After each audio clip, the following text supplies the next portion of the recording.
Remasters and remakes are worse than microtransactions. When Grand Theft Auto 5 was announced again for PlayStation 5, it made me think about the recent increasing trend of remakes and remasters in the gaming industry.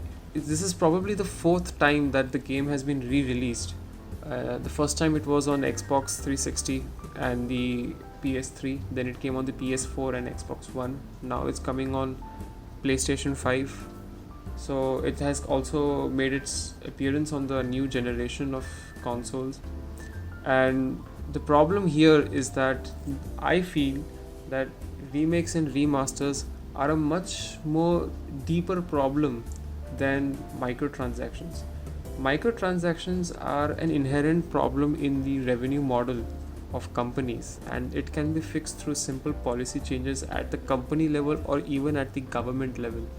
Governments could introduce regulation that says that microtransactions can only be limited to cosmetic upgrades. You cannot sell bits and pieces of the game.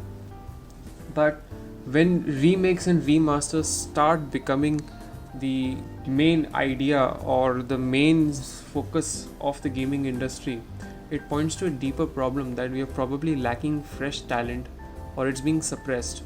And the thing is, there is really no law on remakes. There probably can't be any law on remakes because remakes are basically just reskinning the old product and selling it again, and that's just buying a new product that you have the option not to.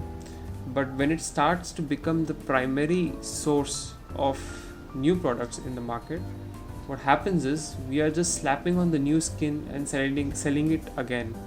Look at Grand Theft Auto 5 itself. It's been released so many times, like I said, on various consoles, and this has caused the gaming industry to follow this example of remastering the game that have been recently released. Even BioWare has started to remaster Mass Effect, the Mass Effect trilogy. Honestly, in my opinion, the Mass Effect trilogy doesn't need a remaster. A possible solution is probably to expand out of the usual genre of Europe and America. Too many games are now centered around these two areas of the world, and countries like India, for example, have a rich and varied culture and history that can be explored by companies and probably bring out great and amazing stories that are yet to be discovered by the people. It will be a fresh new approach, it will be a fresh theme, and it will probably bring back the life into the stagnation that has probably come about in the gaming industry. COVID-19 vaccine's apparent lack of efficacy. The other day I was watching a newsroom discussion about how the people are apprehensive about taking the COVID-19 vaccine, and that the increasing trend in the number of people suffering from COVID has gone up, and it is adding to those apprehensions. The discussion basically pointed out that it's not the vaccine itself which is causing the problem. Yes, the vaccine does not have 100% efficacy, but then no vaccine has 100% efficacy. All of them operate around on the 85 to 95% range. Moreover, what has happened is that people have become casual after taking the vaccine. They have stopped wearing masks, they've stopped taking precautions when they're going out in public. You'll see people crowding on the streets nowadays, and that is leading to the virus to spread. Being vaccinated does not mean you cannot not spread it. You could have the virus in you, you could not be experiencing any of the severe symptoms, but at the same time, you could be a vector for the virus. So it's important that even though we have the vaccine or we have been vaccinated, we still take those precautions. What also I came to know was that the vaccine takes time to develop antibodies. You cannot expect to be safe the moment you get the vaccine. The body takes time, almost 25 to 30 days, to develop the antibodies that are required to fight the virus. The governments have also taken a stance to reduce the restrictions, and this has caused the virus to spread as well. See, vaccination rates are slow, and it is very difficult to vaccinate such a large proportion of the population so quickly. It was said somewhere that you need around 70 or the 80% of the population to be vaccinated before the virus actually feels any hindrance in its spread. Why study history? Since we are playing Civilization 5, I thought we could talk about why we should study history.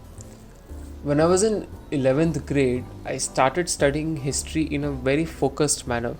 Prior to that, I did not really give two craps about what history was or its related subjects. It was only after I entered 11th grade that I got a teacher who taught me how and in what way the subject is supposed to be studied. And here's the thing, history gives us context to where we are today. When you enter a destination in Google Maps when you're traveling, especially in a city where you don't know the way, what happens is Google Maps gives you a stepwise direction to your location. It will tell you to turn left, it will tell you to turn right, it will tell you to go straight, it will tell you to turn left again, right, and so on. And what it doesn't do is it doesn't give you the destination directly. It won't ask you to jump over buildings that are there in the middle, or it won't ask you to go through one-way traffic. It will give you proper stepwise direction, and that's what history does. History gives us that direction by giving it to us in a proper contextual manner with a chain of events that is leading from one event to the other. And this helps us in being informed about our country and our heritage, which I feel is a very important thing and that each and every citizen must be able to do. You'll find that a majority of the people don't know what they're talking about. Furthermore, if you are learned in history, you will be less easy to fool. There are a lot of misconceptions about history, especially in India. Let's take an example. You will know that India has been invaded multiple times by multiple dynasties and empires. One such invader was called Mahmud of Ghori. He is popular in Indian history and in India is because he looted Somnath temple. Not once, not twice, but more than 10 times. Now people say that Mahmud of Ghori was trying to reduce Hindu influence in India at the time by attacking Somnath temple. But in reality, if you think about it, where was the wealth at the time stored? Was it in banks or was it in temples? It was temples. That's where all the wealth was stored. I mean, priests used to fulfill the role of bankers in those times. If there was a State Bank of India at the time, then Mahmud of Ghori would simply go to State Bank of India. He would not go to Somnath temple. He only went to Somnath temple because the wealth was there. Tea is not Indian. An interesting thing that I have always wanted to talk about is the origin of tea, or chai as it's called in India. Now, tea is like a really popular beverage in India. I mean, you'll find a tea stall almost on every corner of the street in any city across India. And the reason for its popularity is because the British had introduced tea in the Indian society a long time ago, like back in 1700s. But in reality, the British had brought tea from China. Now, why did they bring tea from China? It's because there was an increasing demand in the British aristocracy at the time for tea. Now, the British did not have good trade relations with China, so China used to demand heavy amounts of silver from the British, and it used to be very expensive for the British to purchase this tea. The problem with producing your own tea is not the sourcing of tea leaves or tea seeds. Yes, the finest quality of tea seeds came from China, but the process of making tea is much more important than the seeds itself. So the British had to not only get the seeds out, they had to learn the process of the tea making as well. And China was very secretive about tea production, and it used to prevent foreigners from going into areas of high tea production so that its secrets could not be exported out of the country.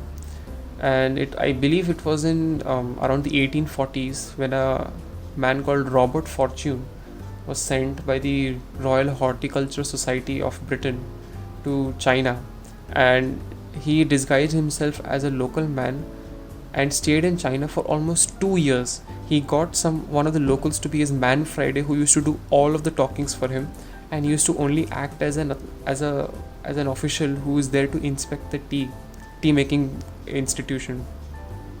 So he stayed there for 2 years, and during that time, he learned the entire process for making tea. And not only did he learn that process, he also smuggled 20,000 pots of tea out of China. In history, this is called the Great Tea Heist, and this has resulted in tea becoming one of the largest commercialized products in the world. And you find that India too is a has been influenced by this spread of tea. Today, if you look around India, like I said before, everyone drinks tea. Tea is what you offer someone when they come and visit you in your house. Tea is what you drink when you have a break from work. Tea is what you look for even when you are stressed. Tea is an inherent part of Indian society. But what many people don't know is that tea came from China.